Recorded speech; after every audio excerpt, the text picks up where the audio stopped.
আজকে একটি গাছের সাথে আপনাদেরকে পরিচয় করাই দিব। এটি একটি কবর। এই কবরটি 1965 সালের।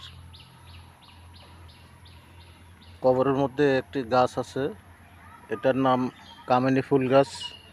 অনেকে এটাকে বেহেশতি ফুল বলে। এই ফুল গাছটির বয়স 50 বছর। এই গাছটির বয়স 50 বছর।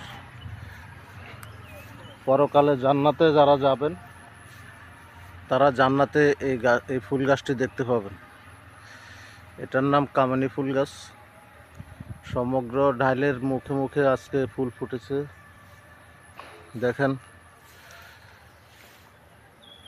এটা সুমিষ্ট গ্রান, আতরের গ্রানের মতো।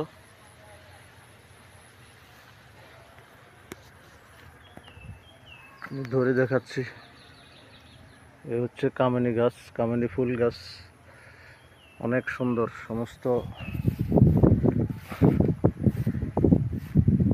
এটা একটা বেহেশতি ফুল গাছ। এই ফুল গাছ আমাদেরকে অনেকে জানি না, এই জন্য একটা ভিডিও নিয়ে আসলাম। দেখেন, এটা রহমতি ফুল গাছ। বেহেশতের মধ্যে যেহেতু এই ফুল গাছ থাকবে, কামিনী ফুল গাছ, তাহলে বুঝতে হবে কবরবাসীর জন্য এটা একটা রহমতের ফুল গাছ।